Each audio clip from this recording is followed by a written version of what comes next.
For those of you watching, thank you so much for being here. This is going to be our second Leadership Live, and we're going to be discussing foundations of management and leadership for those of us that are stepping into new management and leadership roles, what to anticipate when we step into those roles, and how we can prepare ourselves in advance to succeed as we move forward in these positions, and how we can greater lead our teams and bring greater success to the team and to the business. And even for tenured managers who just might need a fresh new approach, because a lot of times what you've been doing for a long time maybe isn't working as much as you'd like. So this is going to be good for anybody and everybody who is managing anybody else. And that might be your kids. Absolutely. Because management isn't just limited to the workspace, right? No way. There's such a thing as family management. Yes. So also too, guys, if you are watching this, please do share this. If you find that this information is going to be relevant to those that you know, give us a love, give us a like, give us a laugh if you feel like you want to laugh along with us. And then please do share the gift of leadership with those around you. As I don't know if you guys saw the statistic that I posted up, but 84% of the leadership will be dropping off over the next 5 years as we're facing the sort of millennial dilemma, with lack of consistency in the workplace over the long term. And then, of course, as the baby boomers start to retire, apparently 10,000 baby boomers are retiring every single day. So there's a huge economic consequence to a lack of leadership. And I think that it's very important that we start to step into these new roles of leadership boldly and fully prepared. So share the message with those you think that this would help. Amen. All right, so just getting into a little background about who we are and why we're here. My name is Natalia, for those of you who are watching and who don't know who I am, but I am a certified high performance coach and a professional development and management coach in leadership. And I am here to basically help those who are struggling in leadership roles or new business owners and new managers develop their leadership skills so that they can become more agile and then also more prepared in guiding their teams towards success, and then also learning the tools that they need in order to do that. I think too many people find themselves in leadership positions thinking that they're not good leaders because they're not innately skilled at being a leader, but leadership is actually something that you can learn and develop. So I'm here to help other people develop those skills and experience greater success and fulfillment in that position. Yeah, awesome. And we are lucky to hear from Natalia today. So everybody get your pens and paper ready because you're going to take some good notes. If you saw a clip from last week, she was definitely dropping some truth. So you're going to see more of that today for sure. So, and Jared, yes, tell us about you.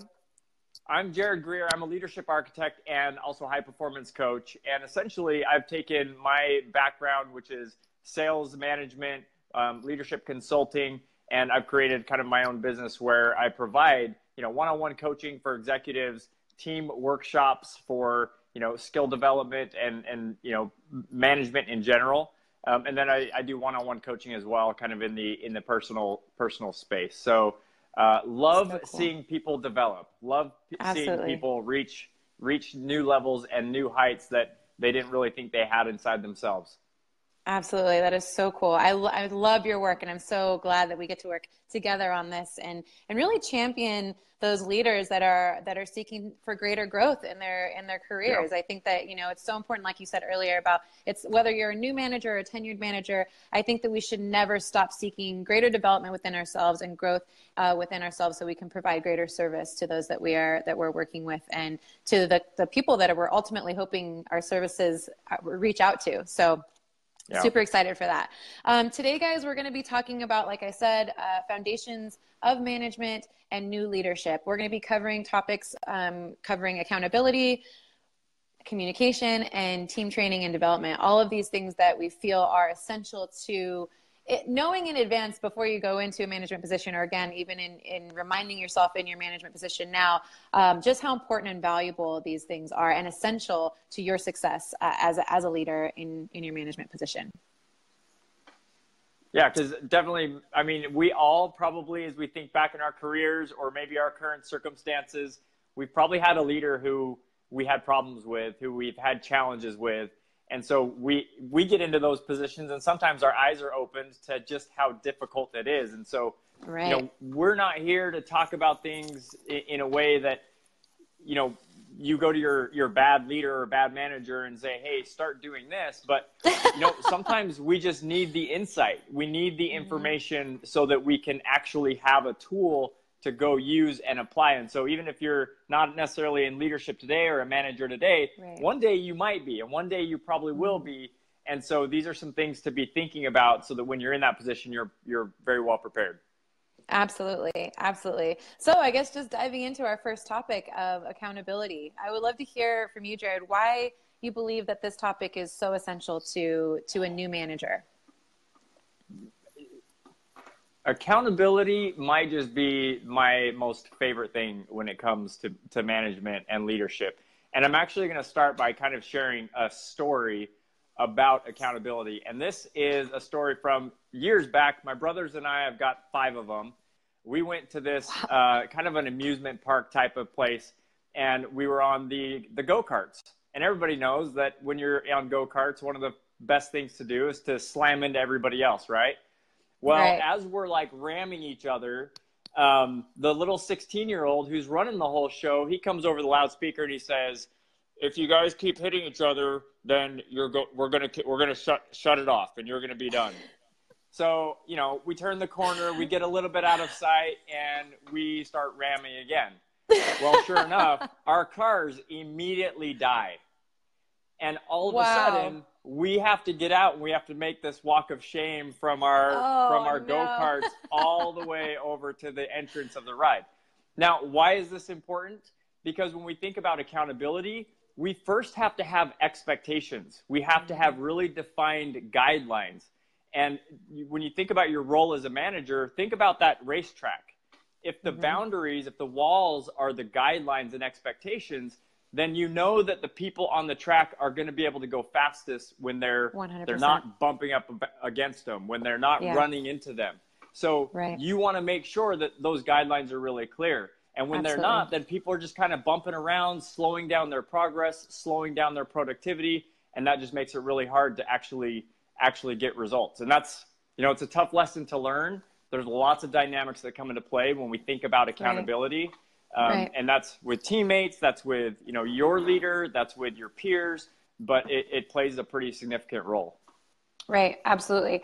I think that it's really important too. I think, moving into a new management position, I know for myself, I didn't know what to anticipate as far as how it was going to change my level of responsibility and being accountable myself to these new responsibilities that I had, and how that would change my dynamic and the way that I was interacting with the team. I think that, we had discussed this earlier about how people get into leadership roles or management roles. They're promoted in their positions, and then they assume that the work is going to become easier, or that they aren't going to have as much responsibility, or that they can defer responsibility down line. And I think that it's so important, especially to this topic of accountability, that we realize that when you're stepping into a new position, into a new role, you have to identify how your responsibility is going to change. And then also you have to identify how you need to show up in a different capacity and in an even greater capacity, and how that's going to affect your workload. Because I think that, again, people don't anticipate being busier or more stressed out. And I think we do find ourselves in that place. But I think if we knew going in, okay, this is going to demand a greater output from me, but it's also going to be a different type of output. How do I need to show up in a way that's going to be effective for the team and be accountable to my new responsibilities in a way that's going to lead the team in a dynamic way? So, I mean, we talked about this perfect example of people coming in late to work, or, thinking that becoming a manager or becoming a leader means that you can have other people do your job. Like it doesn't work that way. You have to identify specifically what your job is, and then how to lead the team in accomplishing and unifying around that goal, whatever that goal is. And I love that, because I think, so number one, anybody who's in management, first be accountable to yourself. Right. Very first, make sure that you're really clear on your own expectations, your own standards, whether that be around when you come into work, what you do when you get to work, how you interact. You very first are thinking about yourself. I had a time in my career early on where I had a guy who was not performing, and I went and I sat down with him, and he not only was he not performing, he was, kind of had a little bit of a negative attitude, and he was kind of being lazy. And so I attempted to have one of these difficult conversations with him. And I sat down and I started talking to him. And after I had given him my whole spiel, he responded with, hey, you know what? You're right. I need to do better.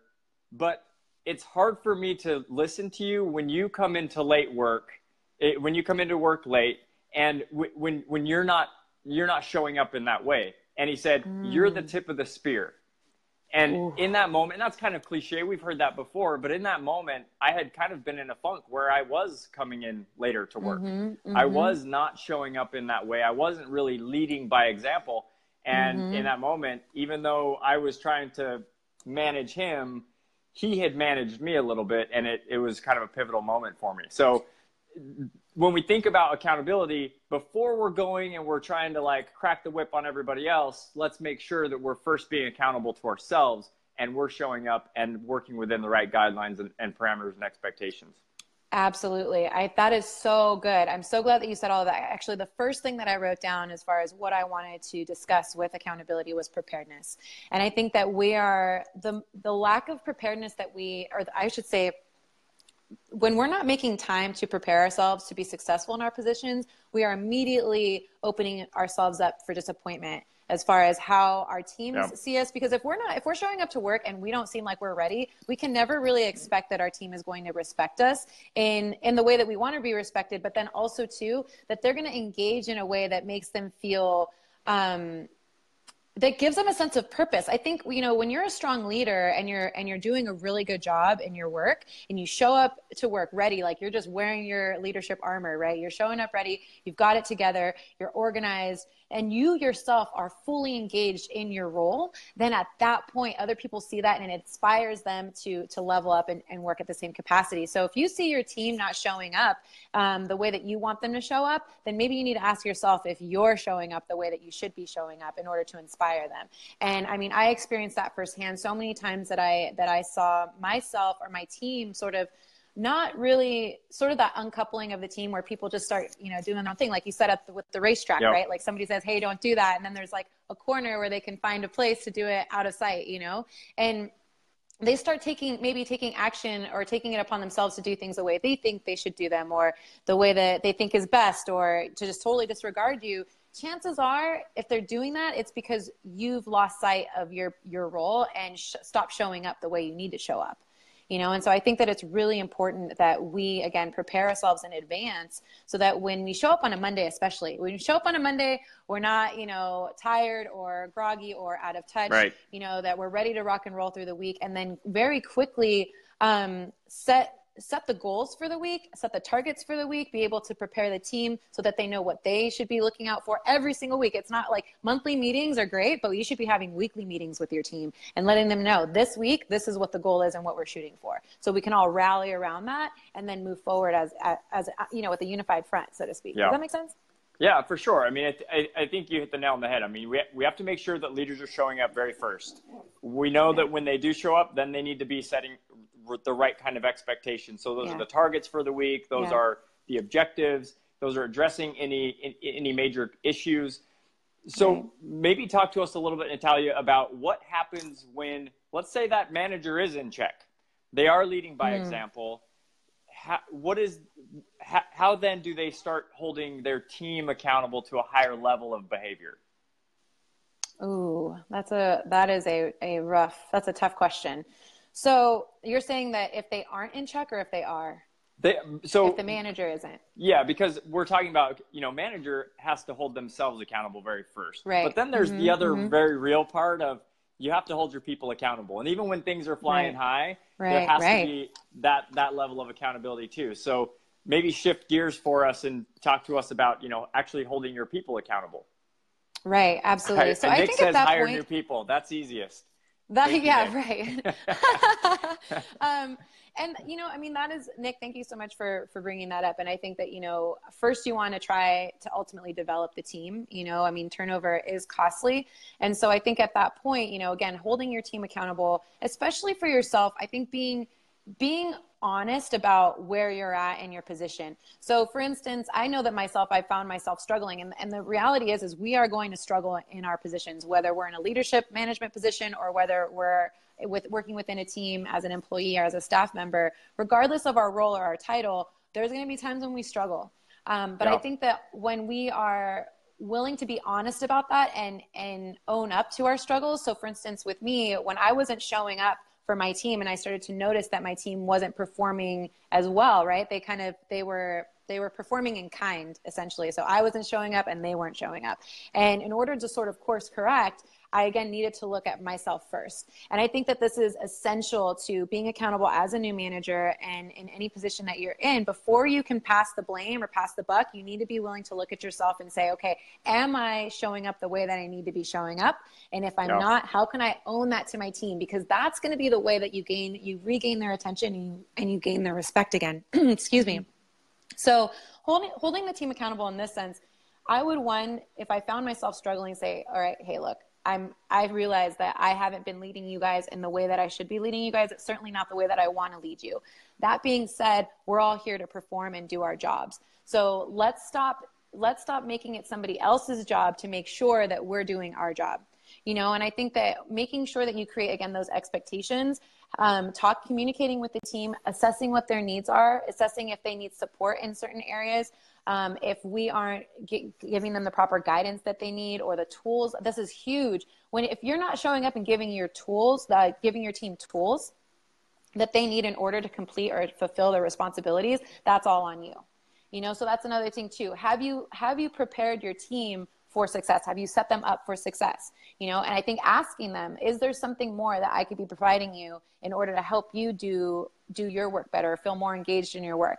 So I think accountability as far as holding the team, you can't be afraid to have these conversations and then of course challenging the team and asking them to step up to a new level. I think that that's another key component as well. We need to make sure that we're not setting the bar low or the standard low, because, again, if that's the standard that they expect, then they're going to perform there, and we can't expect them on their own to go beyond that.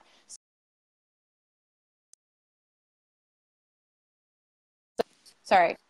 There we go. We have to be very clear about making sure the team knows what we want from them.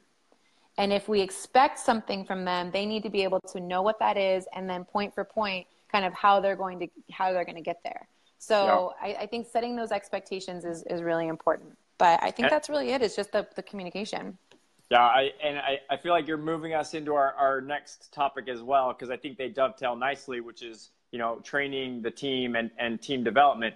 I'll just say this about accountability. I'm seeing some comments around, making sure they're the right fit. I believe fully that we have to have the right people doing the right thing at the right time. And books like Good to Great, where we talk about having the right people on the bus, have sometimes been taken wrong, where the idea is, well, if somebody isn't an all-star right out of the gates, then we get rid of them. Right. And so as a manager, what I would encourage you to do is, if you brought the person in, if you hired them, then you need to be operating on the assumption that they are the right person. And then make sure that you're providing the right types of training and culture that will help them rise to the next level. Because at the end of the day, we can't just be moving people out just because they're not self-sufficient and making it on their own. We have to make sure that we've given them, like you said, the tools to actually help them succeed before we can say this isn't the right fit. And too often, poor managers are saying, well, they're not the right fit. I literally would sit in manager meetings and I would look at 40 other managers who would complain about their people not being the right fit, who I knew these managers themselves were coming in late, taking long lunches, going home early, and never actually sitting with their people, developing their people. And so we just have to be really careful about, as we read these books like Good to Great, or any of these other that kind of creates a hard line against people who aren't performing. We just have to make sure that we've done all we can to help them develop and grow. And then if we can say, yes, we have, then we can make the business decision and say this isn't the right fit for the business. Right. Absolutely. I think something that also comes up too in talking about this is just transitioning from working within the team to stepping into a position above the team, again, a management role. I think that we tend to weaken, and we'll talk about this a little bit later, is we weaken or soften the way in which we're communicating. And I think there's just such a fine line, and it's really important that we discover the line of communication, effective communication, that we're not apologizing for our new, as we step into our new roles, that we boldly step into this role, and then of course boldly engage the team and ask them to embrace this new leadership team, and then also the new direction that we're moving in. But I think it's something to the point about training that you cannot, it's a little tricky. Oftentimes when you step into a management position, it's not your team, right? And that's really, it's like there's a transition where you have to sort of get the team to jump on board, right? And so then either they become your team because, you know, they embrace you as their manager and as their leader, or you will find some people not doing that. Some people may be resentful to you for your success or for your progress, for your growth.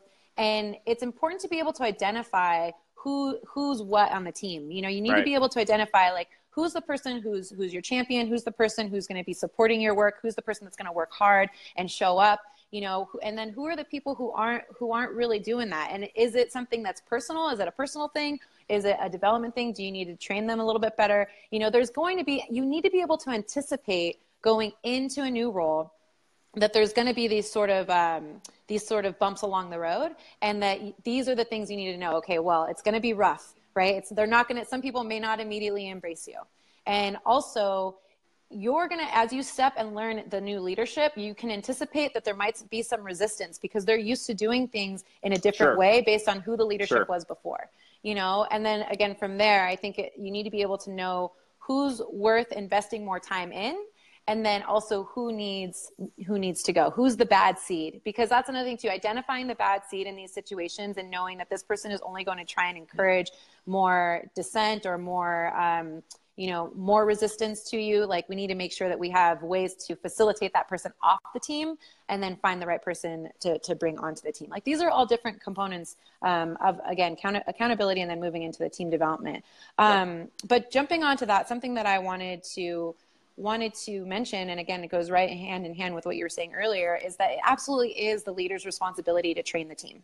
So you cannot expect, yes, we want to bring people on, or hopefully have people on the team that are self-motivated and self-learners and just driven, that their own drive to succeed is going to compel them to, perform, wonders at work, right? But that if you don't see your team performing in the way that you want them to, it is absolutely your job to figure out a way to help them get there, right? You have to develop them. And so I think that this goes just to that point where the team is sort of a reflection of the leadership, so you have to own it. You've got to be willing to own that training, and it needs to be consistent. I think that we're not being consistent enough in the way that we're engaging with our teams and how we're leading them. So when I work with a team, the number one, when I think about training and development, and this kind of is coupled with what you were talking about before, where if there are people on the team who need to go, again, we have to make sure that we've done all we can. And we've got to be super careful about how we label people, because I've seen teams turn around with a group full of people who the manager previously had labeled as people who were lazy, people who didn't want to be here. Because that's just it's a scapegoat. It's an easy out for somebody who's not performing, and without that reflection of, am I actually giving what they need to be able to succeed, then it's really, really hard to gauge that. So when I start with a team, I will always look at how much time are the managers actually spending with their team. Because primary to training is, like you said, you have to know what are the challenges, what are the skills that these people are lacking that will help them be more productive in their role. And quite frankly, if a boss or a supervisor isn't around, how will they know? Right. They're then relying on something else to tell them information, and it's probably an outcome. It's probably a result, a performance metric that tells them that somebody's not good at this. So you've got to be there. It has to be proximity, and there's research out of Berkeley that shows that as someone progresses through an organization, gets promoted through an organization, at each step they spend less time with their team, less time inside their department, and even less time inside their organization as a whole. So we have to recognize that as that proximity starts to create distance, there also goes the ability to be credible and add value to the team. And if a manager's not adding value through training and development, I would really ask you, how are you adding value? Right. I think that that's a huge thing that's overlooked when I stepped in, especially as a new manager. There's so much that is kind of unknown, you know, and again, this is what I was saying earlier about not really knowing how your responsibility and your roles are going to change and demand more of you, and then what those demands really are. And so we talked about this last week about really being only focused on the mechanical or technical components of the business as a manager. And then when you're working with the team, you have to be a leader, you know, and they're not necessarily the same, although they go hand in hand, right? The success of one sort of depends on the other. And I think that here with this particular thing, I didn't know how to train my team. You know, I knew I was self-driven. I was self-motivated. I was a self-learner. And I was the type of person that was willing to ask questions to figure out what I needed to know in order to become better. But we can't expect, and this is a huge thing for new managers, is you can't expect that people are going to follow suit. You know, and I think that one of the biggest mistakes I made was thinking, oh, well, this is how I am. I would assume that this is how everybody is, right? But it's not true. It's so not true. And so people have different personality types. They have different limiting beliefs. And that's another huge thing is some people aren't performing, not necessarily because they're lazy or because they're not motivated, but because maybe they have an internal limiting belief that we have to identify and then be able to coach them through. And so, you know, we talk about coaching, right? And coaching is really being able to guide someone from one point and move them forward to the next point, which is going to help, you know, lend to their success in their position. So you're also a coach as a manager and as a leader. And in this team training, you need to be able to identify, again, preparedness is so important here, where every week you're sitting down and you know, what are the strengths of my team? Where are we absolutely crushing it? What are we doing really well? How can we continue to do this? And then also, what are the weaknesses that my team is experiencing right now? And how can I tackle these weaknesses? What way can I show up? And how can I create a framework, or, you know, again, provide them with the skills that are going to enable them to move out of this place. But if we're not meeting with the team on a regular basis, I mean, I made it a point, and this is something that was taught to me, to show up and to have a team meeting every single week. You need to have a team meeting every week. If you're not meeting with your team once a week, you're failing. I'm telling you right now, it's so important. And on top of that, you need to have like a monthly meeting, right? Where you talk about everything that you want at the beginning of the month and what you want to see happen throughout the month. And then every week referring back to that with your team and making sure that everybody stays on target, keeping them fully engaged, because otherwise people are going to forget and they're going to start to get distracted and they're going to disengage. And that's, again, where performance drops, and then you're going to see the business suffer. And ultimately that's going to come back to you. Sorry, go ahead, Jared. No, you're good. I want to go back, because new managers especially have to recognize this is a new skill set. You have been an individual contributor. Now you're trying to inspire and motivate people, which means that thing that you did that got you the promotion, that really doesn't matter as much anymore, because now you actually have to be able to get other people to be able to do it. And that's totally, totally different. And I had an experience when I first got promoted into management. Again, I think I shared last time, I had a team of 15 people that were looking at me, and in my mind, I'm thinking, well, I just want you to go do what I did. But I quickly realized that teaching them my processes and my way of thinking, I didn't know how to articulate that in a way that they could go out and actually execute. So what did I do? I started outsourcing it. I went to other managers and I said, hey, can you come do a training for my team? Hey, can you top performers, hey, can you come do a training for my team? And these guys came and they did all these trainings, and my guys loved it. My team loved it. And it was great.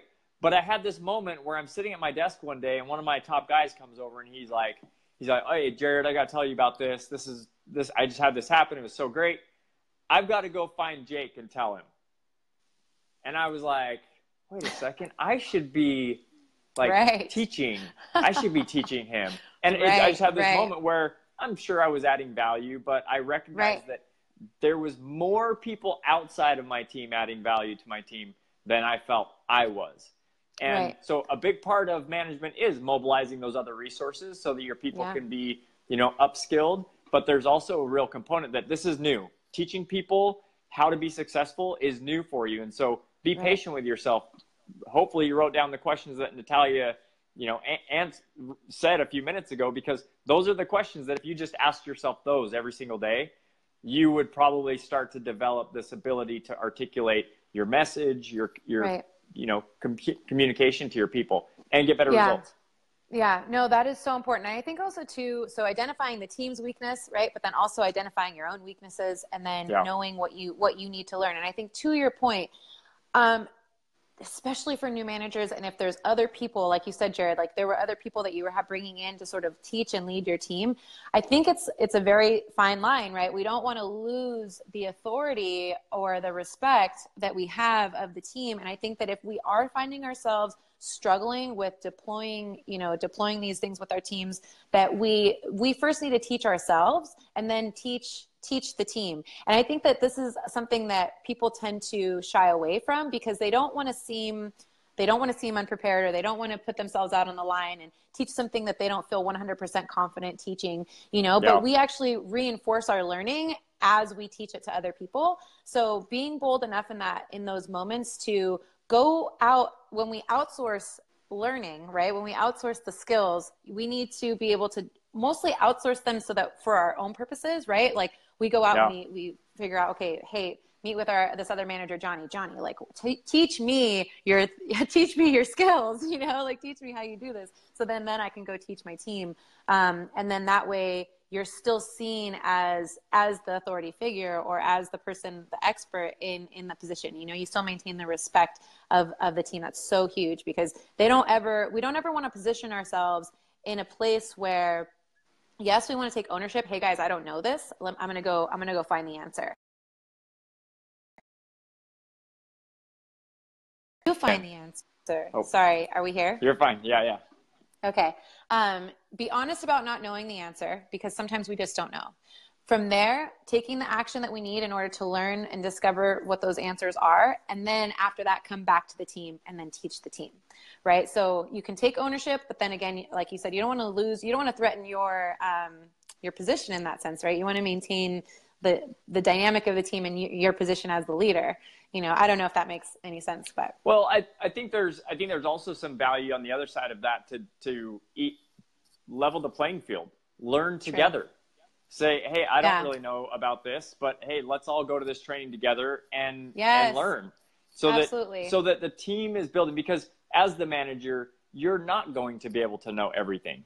And you are going to have to know which one of I remember I had a guy early on, and he just loved like systems and data and just all that kind of stuff. And so whenever there was any new update, I would just send him to go learn it and come back and teach the team. Mm-hmm. And I made sure that I was paying close enough attention that I could learn it and then be able to transfer that knowledge to other people. So I think there's something to be said about, you're the leader, you're in charge, but you don't have to know all the answers. Right. You have to know enough of them to be able to say, I'm adding value. Yes, and your people have to be able to say, my manager is adding value. And I just say again, if you're not adding value through training and development, right, how are you adding value? Because in this day and age, you're just an admin if you're not actually sitting with people. And we know from, you mentioned the millennials earlier, by 2030, 80% of them are going to be in the marketplace. Like 80% of the workforce is going to be millennials. And number one on their list, development.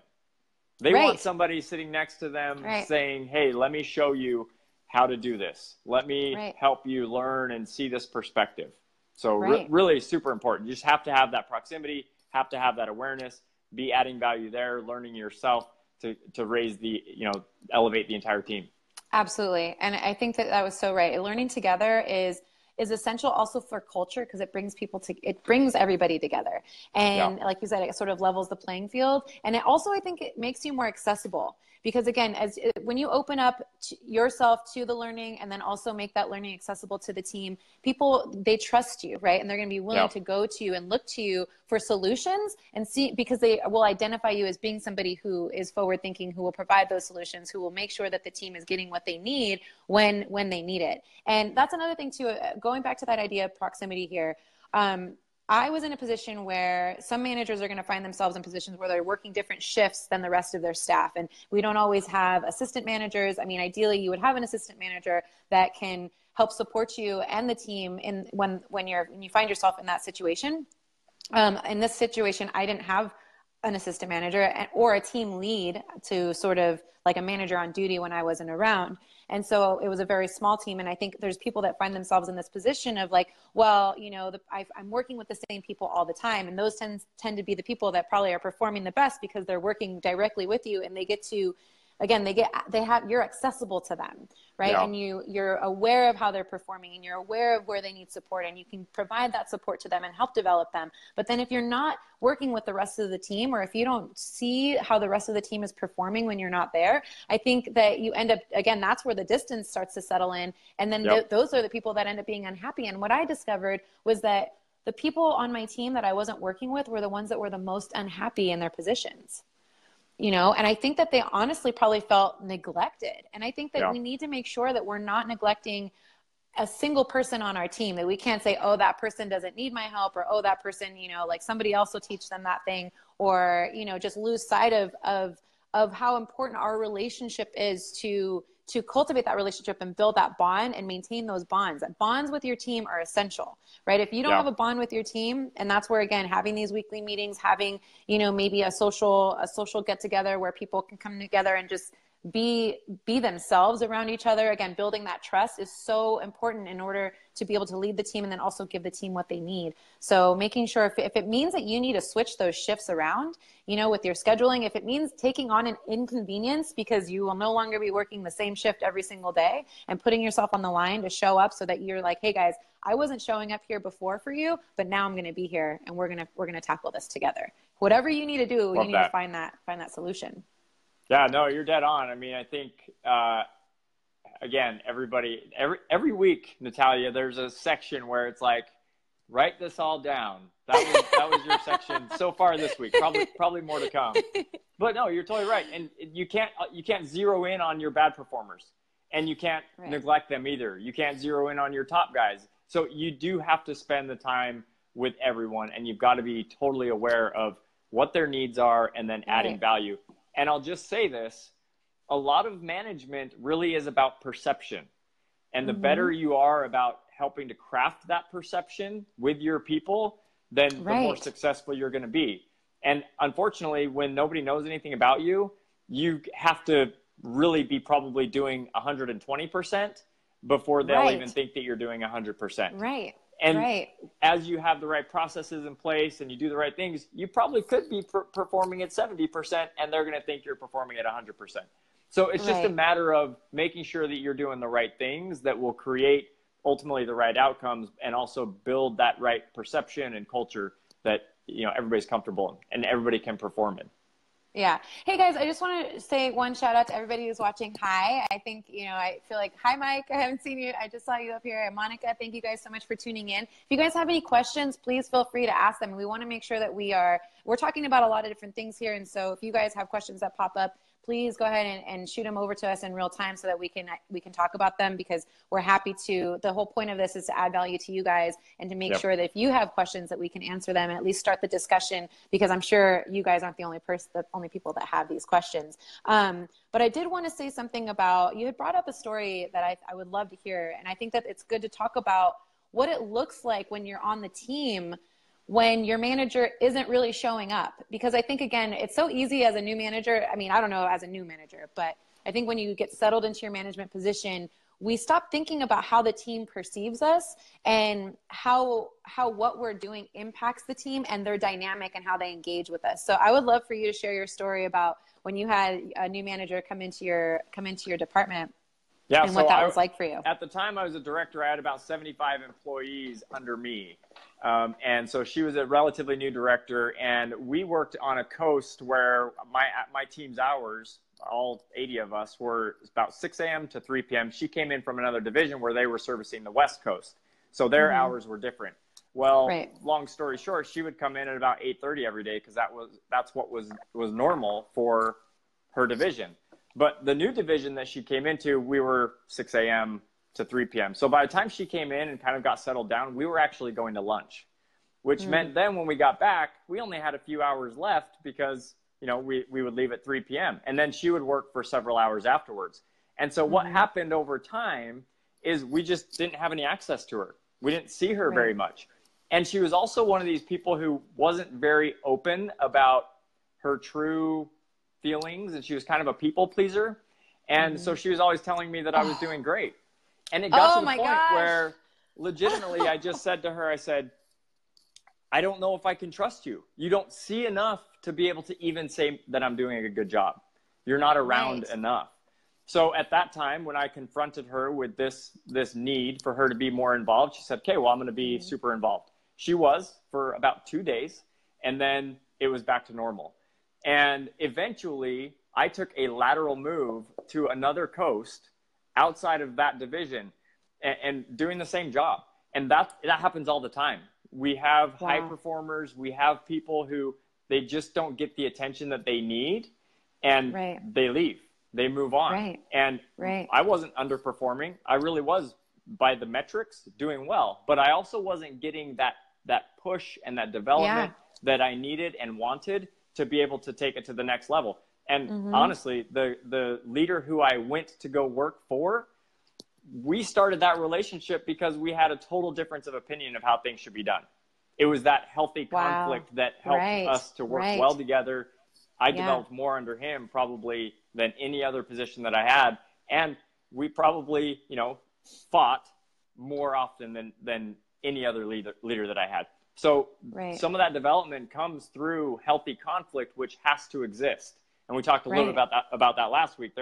We have to have that conflict. We have to know that there's healthy conflict. And if we aren't hearing conflict, we've got to really ask about what kind of channels do we have in place to get feedback from our team. Exactly. That is so important. And I think that so consistency. So I think that it's so disappointing to me to hear that you showed up, and it takes I think it takes so much, like boldness to sit down and say, hey, look, this is what we need and this is what we're not getting. And then on your end, so if somebody on your team is willing to come up to you and say, hey, look, they're really like pleading essentially for more support from you, again, that obligates you to show up and again, check in with yourself. How have I been showing up? Like, yeah, it's going to be a little bit of a bust to the ego. But again, if someone on your team is showing up and saying, hey, look, this is what we're not getting, and we really need this in order to start performing in a way that's going to be more productive and more successful for everybody, producing more success for everybody. Like, you got to look at yourself, and you can't necessarily resist that, right? You have to be willing to just say, okay, what's really going on here? The other thing is that if you are going to take action to change, you have to make sure that action is going to be something that you implement consistently. You can't just say, okay, guys, I'm going to show up in a greater capacity for you and do it for 2 days, expect everybody to be happy about it, and then go back to the status quo. That's literally like you are failing your team when you do that. You need to make sure that you're showing up and that you're showing up consistently. And then the other thing that I would say there is just to make sure that you are accessible to your team. You need, again, this goes back to making sure that if you have people working on different shifts, or if your shift is not, this is one of the things with my last job, like our busiest hours were in the early parts of the morning from 6 a.m. to 8 a.m. Did I want to be at work at 5 a.m. in the morning, 5:30 in the morning? Absolutely not, especially because I was working a 14-hour day and I wasn't getting off of work or getting home until 9 p.m. But guess what? I was committed to my team and committed to the position. So I was there 5:30 in the morning, ready to make sure that I could support my team. Even if I didn't even need to be there, if they didn't need me there, right? Whether it was the staff or the clients, but I wanted to make sure I was accessible. And that also too, like your job as a manager isn't always necessarily to be functional in the moment, but to be observing and watching and seeing what's going on. So, like, okay, you know what, maybe there's room for improvement here. Maybe these members aren't getting serviced in the right way or getting the quality of attention that they need. And so how can I identify what needs to be developed or cultivated here in order to make things better? What do I need to do with my team? What's missing here? What are my team members not seeing? So if you're not accessible and you're not present in your position, you're missing ample opportunity to take both your team and your job to that next level of success. Hands down. I think the challenge is, and whenever I work with, a CEO or an executive, one of the challenges are if you have two people who are applying for a management or supervisor position, one of them truly wants to come in and make an impact and really make a difference, and the other just wants to escape his previous job. Right. They're both going to interview the same way. they're both going to say the same things. And so it becomes really challenging to hire in somebody who's going to come in and take the higher salary and really then put in that much more effort versus somebody who just wants that higher salary and they want to get away from a previous role or job. And, that's why most of the time the best idea is to hire internally, because you can see the track record of someone who, what their work ethic is like. How do they show up with their team and with individuals in the office? So definitely challenging. Yeah, absolutely. I think this brings us into the next stage of our topics here of communication. So, I mean, training the team, you can't train the team and you can't hold yourself accountable or be accountable or have the team be accountable to if you're not properly communicating with the team and opening up those channels of communication. And I think that, again, a perfect example is the example you gave, right, of your manager. Like, what communication existed between the manager at the time and you and then the rest of the team? It doesn't sound like that was even something that was a priority. And I feel like when we do decide to communicate with our teams, typically it's too late, and I think that we're not keeping that communication, those channels of communication open and consistent enough. And again, it goes back to consistency. Are you consistently communicating with your team in a way that's going to help build them and grow them over time, as opposed to waiting to give feedback for months and hoping that something's magically going to change so that, at the final, when you're ready to draw the final straw is when you finally decide to communicate with the person that needed communication months before, And so I think that this goes hand in hand with team training and team development, is you want to make sure that you are having these critical conversations, these developmental conversations. You can't just be giving positive feedback, because that goes to your point about not building trust. If this person only has good things to say, and also too, if your team is only saying good things, right? Those are both red flags, huge, huge red flags. There needs to be room for critical discussion, to be able for open discussion about where there's room for improvement, both on the managerial side of things and then on the staff side, on the team side. How can we grow as a team? How can we evolve? But if these conversations aren't being had, then we're just missing so much opportunity there. And so let's think, for new managers, what should you be communicating? Well, number one, you should be communicating your vision. You've got to be communicating that more often. You have to be communicating it so often that you feel like you're being annoying. You're annoying yourself because you're communicating it so often. Right. I mean, hands down, if you go to Harvard Business Review, put out an article called, "Do you know what your strategy is?" Go find that. They show all this research that the top thing that people don't understand is what their vision is. And so leaders have to be communicating what is the vision. So over communicate the vision. Number two, communicate the expectations. What do you expect of your people? Yes. What are the expectations on a daily basis, on a weekly basis, on a monthly basis? This is not just the performance metrics. This is the behaviors. This is the tone. This is the culture. This is how you interact. Those are all things that have to be communicated. And then the ultimate thing is you have to then address behaviors. You have to communicate performance gaps. So all of the other things are nice, praise and good things, and that's easy to communicate. That's fun to communicate. But there are too many managers out there where that's all they do. And then they're wondering, well, why aren't we performing? Why aren't we hitting that next level? Why aren't we breaking through the ceiling? When I work with a leader, I'm very, very closely watching. What are you communicating? When are you communicating it? And how are you communicating it?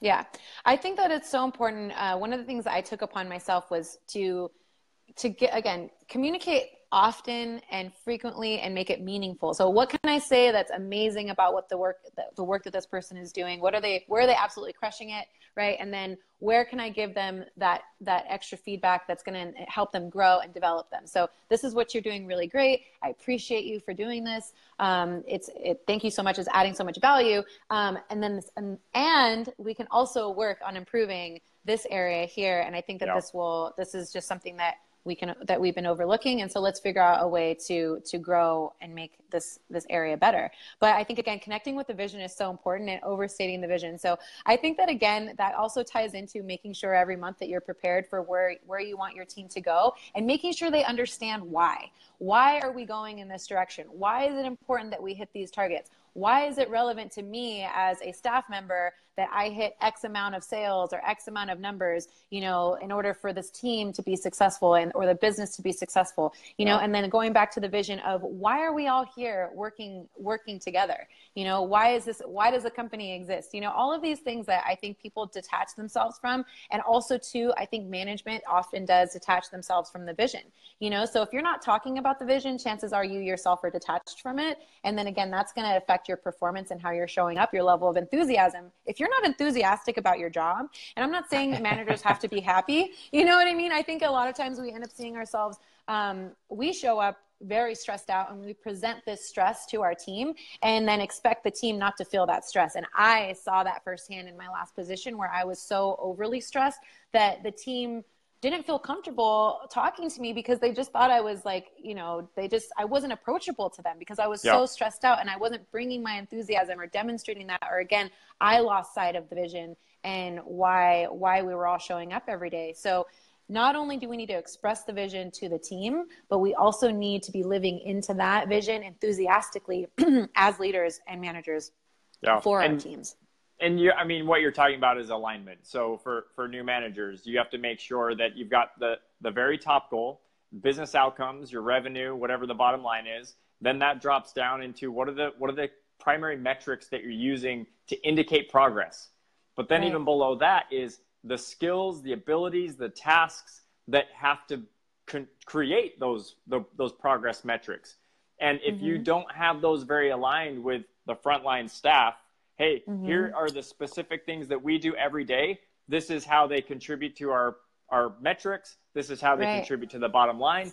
Then it's really difficult for people to feel that level of excitement and passion and energy every single day. And so managers, you need to learn it yourself. You need to be really familiar of each of those different levels, but then you've got to be communicating it. You've got to be talking to your people and communicating, hey, when we sit in our desks or on this assembly line or in this office and we do these things, it helps this. And this helps the bottom line in this way. And we just have to connect those dots.